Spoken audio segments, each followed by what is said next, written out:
Welcome back to the Gyrl podcast. I'm Kyra. I am back with Peyton. So welcome, Peyton, to the Gyrl podcast. Yes, thank you so much. I'm so happy to be here. Yes, I'm so glad to have you. So let's go ahead and get started. Why don't you tell everyone out there who you are and what you do? Sure. So I am Peyton Garland. I am a Georgia native, but right now my husband and I live in Colorado with our two terrible but very cute dogs, Alfie and Daisy. We love exploring out here. The Rockies are beautiful. So we're usually hiking, just getting outside. But if I'm not outside, I'm inside and I'm always writing. I'm an author. And so between the sunshine and words, that's my happy spot. Oh, I love it. And also love anyone who has a fur baby. And the fur baby is the baby, because my fur baby right now is lying at the door over here.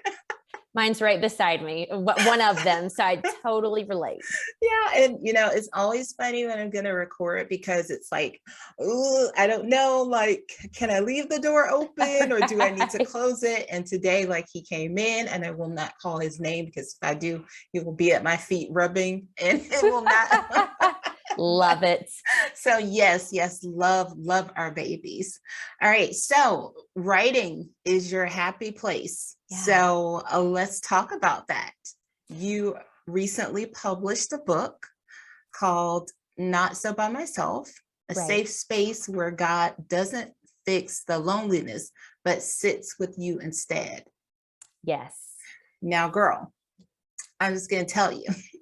that title alone is you said a lot.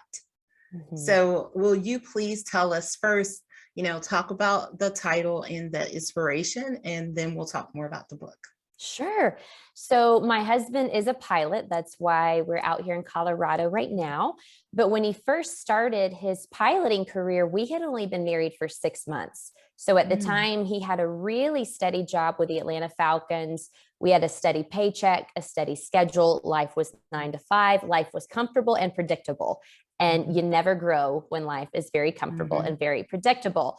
So when he comes home one day out of the blue and says, "Hey, babe, I think I want to be a pilot," I'm like, "I didn't even know you liked airplanes." We have never had this discussion. But what that required was for him to quit his very comfortable job. I ended up balancing 2 jobs and a side job. So 3 jobs for about a year to get him through flight school. Once he gets through flight school, this was before COVID. So this is still when everybody was flying and the industry was booming. So when he finished flight school, the only airport that had a job for him was 8 hours away, states away. And we had just moved to a new town for me to start a new job. So I'm already exhausted from a year of just working 3 jobs. We just moved to a new town so I could get a job I loved, just one, but it was something I could invest in. And now he's leaving. So I don't know my neighbors. I don't know my coworkers. I am away from my family for the first time in my life. And I've realized once you're by yourself, you actually have to deal with yourself. There's no distractions. There's no noise. There's you and all the monsters that you've shoved in the back of your closet, and now they get to come out. And so Not So By Myself comes from this season of my life while my husband was away, and I was literally alone all the time. And I had to learn that oftentimes God won't just snap his fingers and fix a situation, because he loves you enough that he wants you to grow. And so he's just going to sit with you through the process. Yes. Oh my gosh. I love all of that. And I think it's so relatable to a lot of people in a lot of situations. It personally, for me, I feel like I'm in a sort of that season right now where I have been praying, and I've been talking to God, and just, having this conversation about, I wish you would fix this thing. We've been here about a year now. But an interesting thing happened to me this week, because I like to share his testimony when he shows up. This week I had a call on Monday, and I was not having a great day. It was actually a coaching session, and I wasn't having a good day at all, and was just very much like, And my coach had asked me to write a letter to myself, like the last time we talked, that the assignment to write a letter to myself, da da da. And so, you know, when she read the letter, she's like, well, I have to say, a letter didn't sound like you. And I was like, you know, I just have to be honest, like, I'm tired.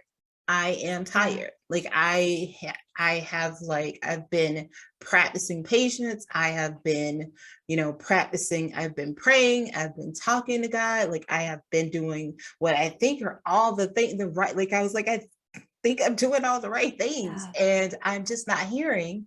And so as she's talking to me for that, like 40 minutes, and I'm listening and I'm hearing her say different things. And, you know, it was probably like in the last like 15 minutes of our call that I like heard very clearly, like, no, what you need to do is you can't hear from me until you focus and open up the space to be able to hear. Right. And I just said to her, I said, you know what? Nope. I'm finding exact prayers for clarity and direction. And I'm going to commit to reading those like twice a day for the next 2 weeks. And I'm going to give God space to actually talk to me because, you know, I think a lot of times we think because we, you know, have we have a prayer routine. Like you said, I get up in the morning and that's my quiet time with God. And throughout the day, you know, I mean, I feel like me and God have this relationship where it's like, we're just talking throughout we're just friends talking throughout the day. And so, you know, but it was also one of those things where it was just very like routine. And like you said something earlier, if there's not a challenge, there's not an opportunity for you to like sit with yourself, look within yourself, then you're not going to grow. And so I will just say that probably that was Monday, found the prayers on Monday, start reading them immediately. On Tuesday, something happened. Wednesday, heard something Wednesday. Thursday, something, like it's been, and I was like, oh my God. Like, even if some of these things that, you know, are that I'm going through now that I can't talk too much about right now, but like, even if all those things aren't the things that pan out, it was just a reminder for me that he was like, no, I'm here and I am listening to you. I So, love that.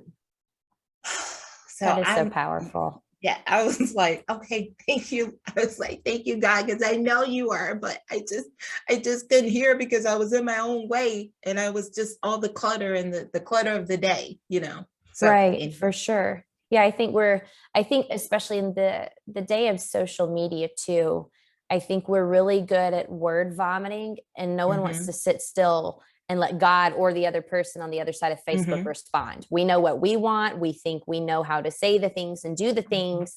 And we're going to say, for me, at least sometimes I find myself saying, hey, God, I know what I'm doing, but I'm just letting you know. So technically I'm involving you, but I'm going to keep doing what I'm doing. And you just give me the check mark, right? Yeah, I'm good. yeah. Okay. And so that was another thing I had to learn in that season too, is I don't know what I'm doing.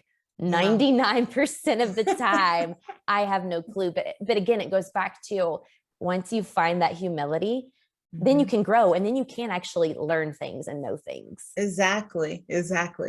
So when you started to write your book, so talk to me about, I guess, that process, right? Because you're going through, I mean, you were by yourself, really taking care of your home and, you know, just trying to stay afloat, trying to get acclimated to your new job, trying to meet friends in your neighborhood.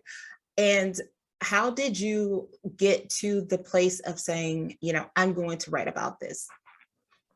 I'm really glad you asked that because in the middle of this season, while my husband was away, I ended up in therapy. I was not handling it well. And I ended up being diagnosed with obsessive compulsive disorder, secondary PTSD and anxiety. So not only am I lonely, I'm going, oh, there's a lot of things wrong with my brain. This is okay. So it was just this season of just perseverance. I think it was God saying, I just need you to show up and I can do the rest. If you will just wake up and get out of bed, I can take care of it. And so that's what that season looked like. It was not glorious. It was not glamorous. I I was miserable. It was hard. And Mm. so I think once my husband was able to transfer to an airport in Atlanta, and we were in Georgia at the time, once he was back home, I was able to look in the rearview mirror. It was now the, Mhm. hindsight's 2020. I could turn Mhm. back and go, oh my goodness, I have learned so much. Mhm. There was beauty from ash, and I see it now. And Mhm. so I really felt that the Holy Spirit was saying, hey, share this. Hey, share Mhm. this. And I couldn't drop it. There were other books I had written, and I never felt pressed like this before. It's just a constant, no, Mm. share this, no, share Mhm. this, no, share this, seriously, share this. And I kept making excuses as far as I don't have the time. I don't really know if I'm good enough. This is a new niche for Mhm. me. I've never written in this sort of genre. I'd have to Mhm. share my story. I'd have to tell people what I've been diagnosed with and what's been going on. Mhm. But I start writing it. And two Mhm. and a half weeks later, the pandemic hits and the whole world is by themselves. And Mhm. so I finally go, okay. So I've made this writing journey about me. And what you've been saying is, no, share this, because the whole world is about to be lonely on a level they never knew. The whole Mhm. world is about to end up on Zoom calls with therapists that they never Mhm. anticipated. Mhm. Mental health is going to spiral. Physical health is going to spiral. Isolation is going to escalate. Your Mhm. story was just a snippet of what the globe is going to walk through. Mhm. And I think that was, I call it bittersweet because there's nothing sweet about a global pandemic, Mhm. but that was the beauty from ash. It was, now I can Mhm. relate to the whole world, and hopefully if I share my story, someone in Mhm. the middle of this COVID mess will get help. And that's what happened. I had people find me Mhm. on social media and say, hey, because of you, I ended up going to therapy. Hey, because Mhm. of you, I decided medicine isn't a sin. Medicine doesn't mean you don't have enough faith. It's just a tool God's given us. Mhm. I'm on medicine, and now I am doing so much better. And so Mhm. it's been a testimony for me of God's Yeah. goodness and providence amid my own mess. Yeah. That's awesome. And also you were able to help someone else and help other Mhm. people. And so I applaud you, A, because I too, like, I mean, I started going to therapy the probably the year before we went into pandemic. And mental health is so important. And obviously now it's been very heightened because of COVID. Right. And now you watch TV and there are commercials, Yeah. about going to therapy and finding therapists. And I think it's just so important because we should not have to, I think, I'll even backtrack a little bit because I remember when I first started going and I had to tell my parents because, when you grow up in the South and you grow up, in the church Yes, home, ma'am. you've got your parents are going to be like, so why you need to go to therapy? You can't just talk to God, Right. like, so, yeah. Exactly. So, I remember, and then also too, I think with some parents, like some Southern parents, it's like, and maybe with all parents, I can only speak to mine because I grew up in South, but Right. so I'm generalizing, right? When it's like the parents think because you're going, they must have done something wrong. Yes. And I was like, oh, none of this has anything to do with you. I mean, it's Right. about me and who I am as a person and Right. the problems, the struggles that I was having when I started were because of me. But I had to understand, Yeah. I needed help to understand like what in my childhood make me be a person that felt like, I had to be so helpful to everyone else. Why was I Right. always taking on so much all the time and doing so much and I didn't have any boundaries? So that was sort of like within the probably first therapy session I had, my therapist was like, oh, you don't have any boundaries. You're just Mm, doing everything all the time. And of course, we examined and looked at that, but a lot of that goes back to your childhood. I mean, yeah, right. it's like I was the second oldest child, but I had to play the oldest child because my brother was like, I don't want to be the oldest kid. Like, so, Sure. Yeah. and so you feel like there's this pressure that you don't realize because you're the child, like, and then I had to be the good child. because my brother was like bad. He did a lot of things that I was just like, oh my God, whose child are you? And so I was just like, I don't want to be bad. I don't want my parents to be sad. I don't want to make them, so I lived that life, and very regimented and structured about what I needed to do. Like, oh, I need to graduate. I need to go to college. I need to get a internship. I need to get a job. I need to be able to take care of myself. Oh, and then I can find a husband. So it was right. Yeah, no. So I'm not the only child. I'm the oldest child. Mm-hmm. And my dad served in the military for 24 years. He had PTSD. It was undiagnosed for 7 years. So for most of my childhood. And so a lot of my stuff in therapy was, I was never a child. I grew up very fast because my dad was sick. Something was wrong. Right. Mom was trying to take care of him. I felt obligated to take care of my younger sister. I felt obligated to make sure mom wasn't overexhausted taking care of my dad. Yeah. And so a lot of mine stem back to, you've never just breathed. Like, do you ever sit still and just say, you know what? I'm going to go take a bubble bath because I want to. And everyone can just leave me alone for 10 minutes. Right. I had just never paused because it was very similar to you. I grew up very fast. My childhood was not typical. It was not carefree. And I think people also forget that the brain's an organ. When people have diabetes because their pancreas isn't working, they go to the doctor. When you have heart problems, you go to the cardiologist. Your brain's an organ. And a lot of times it's absorbing the traumas of childhood. It's absorbing all of your emotions. And there are things in it sometimes that need to be tweaked because it too is an organ that just needs help. And I think like you said, with COVID, people are finally coming around to respect this field a little more. And I think that's going to be a game changer for so many people. Yeah. And seeing a lot of people, I can remember telling a lot of my friends about like, oh no, like you should go. Like every person that is living a life should go to therapy because it will just help you. It's so like freeing to be able to just talk to somebody. And so I started to see, people, go. Maybe it's taken a while, but you know what? As long as people are willing to get that help for themselves, and it doesn't mean something's wrong with you per se. Like you just need to talk to somebody. And I remember my older brother thought he was being funny, but he said, I love your podcast, but you probably want to stop talking so much about therapy because people are going to think you're crazy. And I was just like, seriously?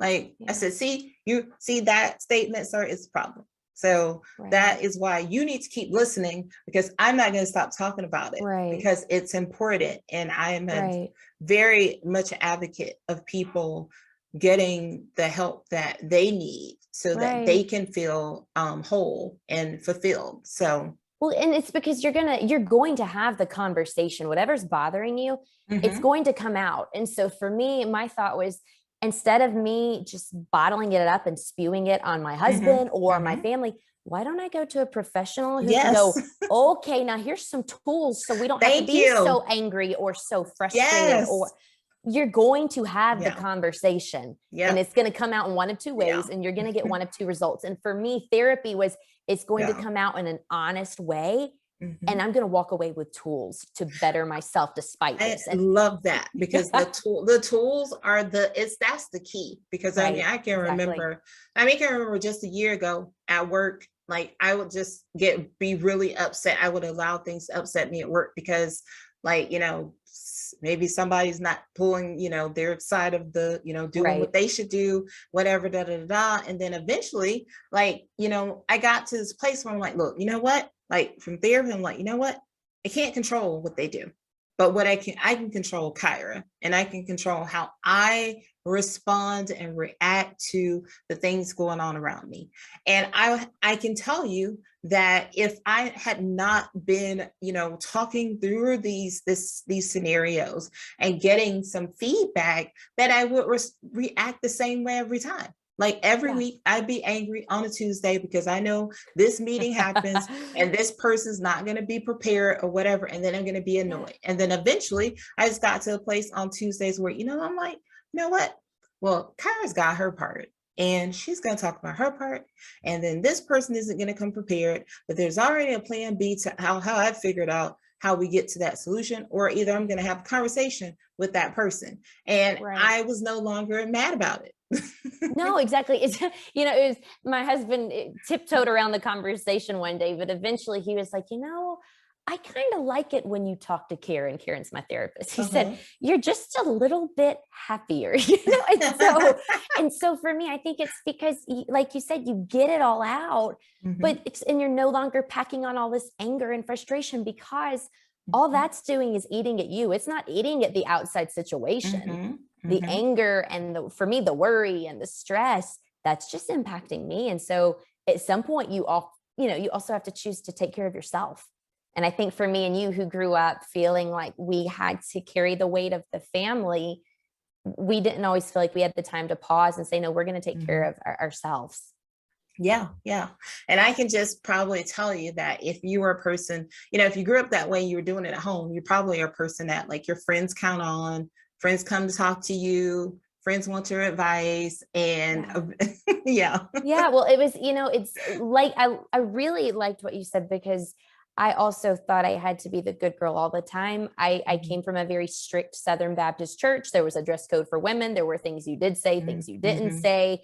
And I learned to follow rules really well. I was the Mhm. valedictorian of my high school class. I was one of the few women in my sorority who had her virginity. Like, I Mhm. was just checking boxes and following rules because Mhm. I thought being good, acting good was going to Mhm. fix all of life's problems. And life is so messy Yeah. that it's not perfection, it's grace. And those two can't Exactly. coexist. You can't have both perfection and grace. You've got to pick Mm-mm. one. Perfection is going to leave you exhausted, and it's going to Yes. leave you defeated. And Mhm. grace is going to give you peace despite flaws. And so you got to Yes. pick. Yep. I'm gonna pick grace every time. Exactly. Every time. Amen. All right. So in your book, let's talk about let's talk through some of the key themes. Yeah, so I'll mention a fan favorite chapter. What's so funny when I write a book is I have one or two chapters I love, and it's never what the people love. Like, it's always the ones I don't like. But one of my chapters talks about the distractions and how social media, the art of scrolling, the art of comparing, all of these Mhm. things distract you from your core, your values, who you are, how you define yourself, how you can work on yourself. And I introduce it with a story. So my dogs are terrible. They are just bad. They are gremlins. They are creatures of the dark.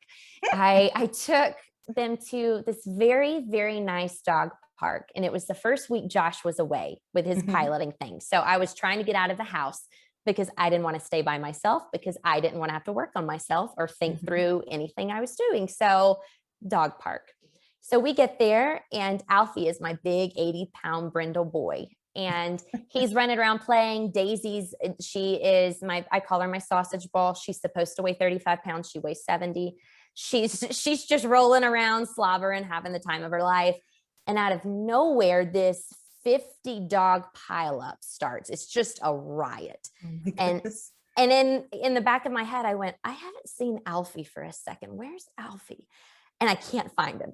And I thought, he is at the bottom of Oh that my dog pile. gosh. And so, I mean, it was bad. People were ripping their dogs from the pile. And my Alfie had started it because he had found a 3-legged female dog he liked and thought he would do what dogs do, and got all the other boy dogs involved. And so we were essentially kicked out of the dog park. And so, the lesson there was distractions are not going to work. It might Right. not look like your Mhm. dog sexually abusing another dog and starting a Mhm. complete riot in a dog park. But distractions don't work, because I talk about it at the end of my book. At some point, the most sombering things for me are when you have to go to the bathroom to take a shower at night, and it's just you in the mirror. You have to look at yourself. You have to Mhm. see what you are, despite what you did Mhm. all day, what you distracted yourself with, who you tried to Mhm. hang out with, what you chased after. You still have no one but you while you're Mhm. in that, looking in that mirror in the bathroom. And at some point, you have to work on that person, and you have to face that person. Mhm. And so I talk Mhm. a lot about that, because that was so hard for me. Mhm. And between that and, I dive a lot into my mental health Mhm. with OCD, it's such a misunderstood diagnosis, but I fleshed that out. And grace, and just learning that the more you expect people to be people and the more you expect God to be God, the more Mhm. you can breathe. Because Mhm. I think we swap it. We like to tell God he's not doing a good job. He doesn't know what he's doing. And we tell people, no, you should be doing way better. What's your problem? Mhm. Step it up. Mhm. And we've swapped the roles. And so it's just this beautiful journey of God is perfection and we're not. And so the neat Mhm. thing is we get to access that grace that he gives. It's just a Mhm. story of that. And, amid Love it. therapy sessions and dogs doing terrible things in public. So there's a little bit of fun in there for sure, because Alfie and Daisy make sure such things happen. I love that is that I get when you're telling the story, I could see it. Like I could see Oh, it that. was so Yeah. bad. It was terrible. And it's one of those things where you don't want to say that's your dog, but then PETA will come after you. Like you can't leave him. And Yeah. so it Yeah. was No. that was a That's shame your walk. baby. That was a true walk of shame out of that dog park for sure. That was your baby. You got your baby, your baby just had a moment and now you're gonna Exactly. go home. Right? So it's funny. So something, talking about the distraction, and you're very right about that. I definitely think immediately, when COVID happened and people had to stay home, you started to see all these people just instantly complaining about the fact that they had to be home, that they, Yeah. that they had to be with their families, that they, and I was very much like one of those people. I'm like, this is tragic, and I Right. do feel very, very bad, and my heart goes out to anyone who lost someone Right. during this time. But it was also such a blessing in disguise for me to get like my life back from like Right. being up early in the morning, going to work, staying at a job in an office all day, and Yeah. all those things. I was able to get up, I was able to work out, I was able to take my puppy for a walk, I was able to come, like I was able to Yeah. just rest in the moment while, yes, I'm still Mhm. working, but I'm able to like find peace and spend time with my husband, spend time, the time that was being lost because I was always gone. I mean, I would get Yeah. home every day from work around like between 7:30 and 8 o'clock at night because Yeah. I was in the office just working. And, I get home enough time to like cook dinner, eat dinner, watch some TV, try to spend a little time, and then Yeah. it's back again, doing the same Right. thing. And so, I really felt, I really felt sadness for people who didn't take the time to like Right. really sort of seek like what was God trying to show you. I mean, I wrote some blog posts earlier on when everything first started, because there was this one moment like right around Easter when people were just still complaining, and I was like, man, like literally, like God asked us to Yeah. do like one thing: stay in the house with our internet, stay in the house Right. with your Wi-Fi and your Netflix and your food being Delivered to your delivered. door. Yeah. Yes, being delivered by Instacart. I love Instacart, dude. I was an Instacarter before COVID, so I was just like, oh yeah, I've been up on that, y'all. And so, but people, and I was like, and Jesus gave like his entire life for us. And all you're being asked to do is this one thing, like to stay in a nice house with luxuries. And Right. and I was just like, and you can't do that. Like I was so very baffled about that, but Yeah. then I had to remind myself that it is those things, like you said, it's people not wanting to spend the time, like to having to recognize that like they need to fix something in themselves, or they need to have discussions that they don't want to have. And so I had to stop. I was like, okay, don't judge, don't be judging, stop, don't be judging. Right. Right. Because I don't think it's like what you said with your job. For me, COVID forced me to reprioritize. There Mhm, was a very distinct line in the sand for me of this is what mhm, matters and this is what doesn't. This is what we're mhm, leaving behind and this is what we're going to cultivate. And mhm, and I mhm, learned for me, there was no reason behind routine. And I'm not saying, like you said, you should have a healthy schedule of exercising, eating well. Mhm. Those are valuable things. But the routine for the sake of routine, I never found reason. The Mhm. only thing to me that holds reason now is recalling God's goodness and how I can Mhm. actively give that each day. Mhm. That's what Mhm. matters. And for me, it took COVID. It took everybody being Mhm. scared and worried and Mhm. frustrated for me to finally slow down and Mhm. have all the quiet space, have nowhere to go to cultivate that. Mhm. Yeah. Yeah. I love that. And I feel like, you had to, for me, it's like, I just feel like if you have come around, obviously now it seems like we're getting to a place where maybe we are getting to the endemic stage. Right. But it's like, as you look back on the last 2 years, are you going to say that I'm a different person than I was on March when I came home that, whatever day Yeah. when you were told to stay in the house? 13th. I'll Um, never forget it. it March was okay. 13th. Now it I was went the home. 13th. It was the 13th for us too. I know different. Some people didn't quite come home to work from home at that point, but Right. like the March 13th was the first. It was a Friday. It was the Yep. first day that they, I was like, okay, that was me at home for the foreseeable future. Right. And even people who were like, well, I'll see you in 2 weeks, and I was in my heart, like I knew, I was like, this is not going to be a 2 week thing, because Right. one thing for me is because like the year before in 2019, remember how much rain we got in Atlanta in Yes, I December? do. Yes, I do. And I remember telling a coworker, because he was just like, what? I was like, yeah, like it's been raining like every other day. And Yes. I said, it's God's tears. He's crying. I was like, he's so Mm, unhappy with us.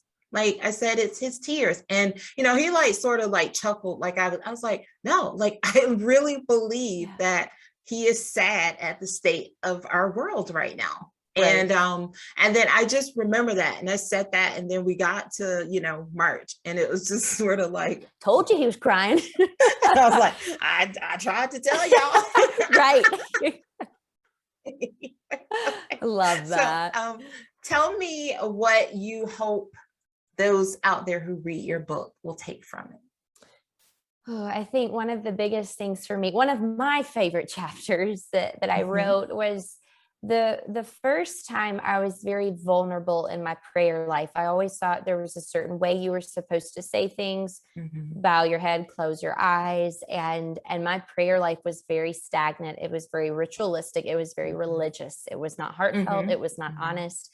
And it was while my husband was gone, and I was so angry. Anger was the emotion I was feeling. And I was Mhm. stomping up and down the hall like a child, just angry. And I had the probably sinful audacity to shake my fist at God. I mean, I just threw my hands up. And I Mhm. remember Mhm. thinking and then praying, God, what in the HELL are you doing? Mm. It was, and I stopped and I thought, I just cussed in a prayer. Like, do I have to go and ask forgiveness for a prayer? Like, I didn't, Mhm. this is complicated. Oops. But what I felt instantly was I finally felt God say, no, now we're talking. This is it. Mhm. I have Mhm. never once demanded Mhm. perfection from you. I have demanded you. And this is you. Mhm. You are messy. You are vulnerable. Mhm. You are angry. You are sinful. And I want every bit of that. That is what I Yeah. can use. This is where we are. Mhm. and and that was the turning point for me. It didn't make my husband come home. It didn't make OCD go away. I did not change overnight, but Mhm. my prayer life became Yeah. real. And I like it. thank you. I think the second, I definitely am not condoning cussing in prayers. I do not, that would not be on Right. my list of things you should do over here. But the second that I realized the God of the galaxies I can access with something as simple as, hey, I don't know what you're doing and I don't like it and I'm not okay, but hey, I'm here. Hey, can you Mhm. fix me? Mhm. Hey, I'm frustrated. Hey, I'm angry. Yes. The Yes. second that you realize you can go to Mhm. God that easily and he is that Mhm. accessible, your life changes. Mhm. There is a peace and there is a rhythm to receiving grace and giving grace that I don't think you Mhm. can access if you don't understand how easy it is to access Right. God's goodness. Yes, I agree. I agree. And you're right. I mean, when and I think there's, something to some, like the way you're brought up and raised, when Right. you think you have to pray, you have to approach this way. And like you said, you don't know. Cause I mean, for me, I'm like throughout the day, I'm just like, oh Lord, okay, so let me tell you. I'm Right. like, God, so let me tell you, you saw what just happened. Let me just tell you. Right. Or like, even like I joke with my mom a lot when I might think something, and I'm going to say something about something. I'm like, well, such and such. I said, well, I just said it, Mama, because God already knows that I thought it. I mean, so I may as well You aren't say it. kidding. You And are then, not kidding. and then I like to, I'm like, well, I mean, you gave me this personality. You knew I was going to be funny. So I Right. was, I was saying it because it was funny. It was like a joke. but that's so beautiful because that's what you do with your best friend. Mm-hmm. That's Yeah. what you do with, for me, my mom is one of my best friends. That's what I do with my Mm-hmm. mom. Yeah. I call her because I trust her with the good, the bad, and the ugly. Mm-hmm. I Mm-hmm. trust that she'll never turn away Peyton because Peyton's Peyton. She's Yeah. just there. And I think there's a reason that God is called our Father. I Mm-hmm. don't think that term is used lightly or Yeah. used by accident. Yeah. Yeah. Awesome. I love that.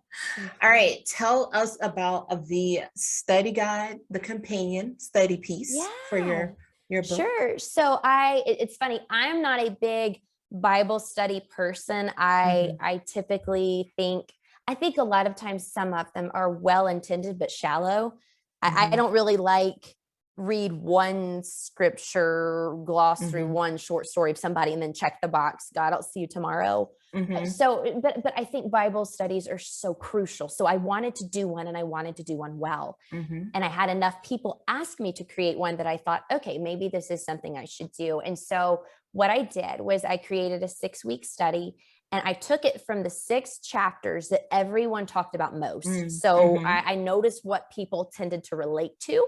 And because it's a memoir and it's my story and it's not, it shares different bits and pieces of the same story over and over. It's not, you have to go chapter by chapter or you'll miss something. It's not Mm-hmm. fiction in Mm-hmm. that sense.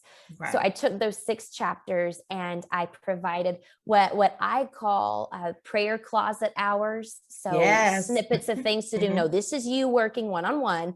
We love our small group, but when you get home, you still have work to do. Mm-hmm. So I talk about prayer closets and what that looks like for people Mm-hmm. getting one-on-one with God. These are the real raw things you should be talking about one-on-one with God in Mm-hmm. your group. Here's what you should be honest about, and then find somebody in that group and say, no, hold me accountable. Hey, you Mm-hmm. text me on Tuesday and ask me X, Y, and Z.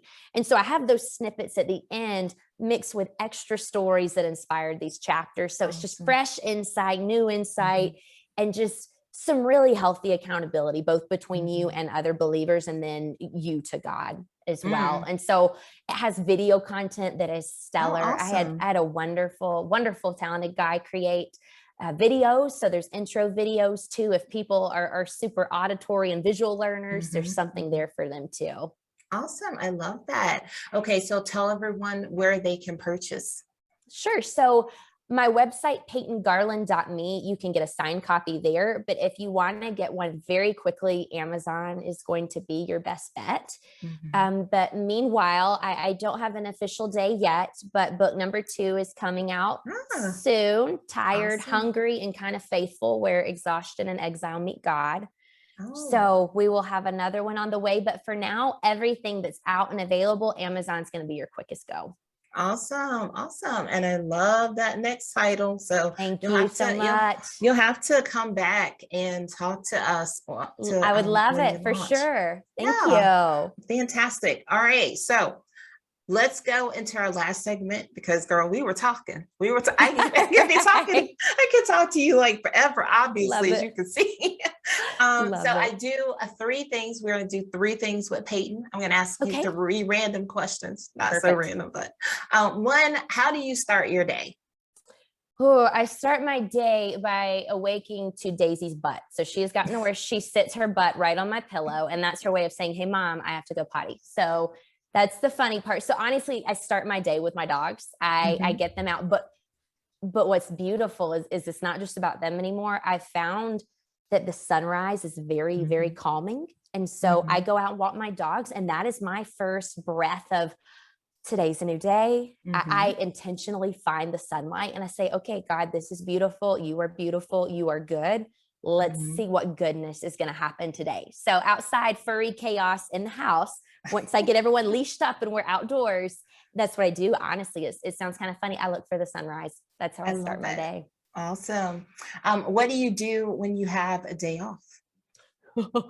But I am such a worker. I almost feel like I'm wrong if I'm not being productive, but I have found that's not healthy. So what Yes. so what I do is, so I have an Etsy page. It's called Hopeful Hunt. And Okay. I resell vintage items, and I also hand make polymer clay earrings, and I sell them there too. So that's my fun. So it's still work, Mhm. but it's so creative. It's It's so fun. fun making Mhm. jewelry, going to vintage stores, shopping Mhm. at antique places. That's my fun. Love it. Love it. And last, how do you end the day? I typically end the day. I really, again, it's productivity tries to follow me everywhere. Mhm. I love when I wake up in the morning and my house is clean. It's Mhm. something with my brain. It just likes it. I start my day more calm. And at the same time, I find calmness and I wind down at night by straightening up the living room, Mhm. refolding blankets, putting dog toys away, Mhm. wiping down the kitchen counter. Mhm. It's nothing big, Uh-huh. but it feeds that productivity that in the morning is going to let me wake up feeling way less stressed. Mhm. So that's been a Mhm. really, really healthy rhythm for me. I'm kind of like you. My prayer time with God is all throughout the day. It's not very Mhm. just labeled here or here. It's very Mhm. flowy. Mhm. So in the morning and at night, I try to find opportunities to have very honest, open conversations with him, even while I'm sweeping and folding up blankets. I know. Well, when you said that, I thought about last night. I'd gone upstairs and I was like, oh, okay, yeah, I'm gonna go read a little bit and watch, then watch a little TV. But then I went like in the back room because Max has a room. So I went in his room and I was like, oh, I'm just gonna straighten up Max's room and clean out Hmm. the closet in here. And my husband was like, it's 11 o'clock. What are you doing? And I was like, just cleaning up. No, exactly. It does something for it gives me endorphins. It's like, yes, girl, yes, you're Yeah. I doing the things. was So like, I get my adult sticker for the day. I feel like, yes, you were an adult today. You're good. we've adulted. Exactly. Exactly. Well, awesome, awesome. Well, Peyton, thank you so much for joining me. This was such a great conversation. I had such a good time talking to you today. Thank you. I had a blast. Awesome, awesome. Well, stay tuned, everyone. I'll be right back.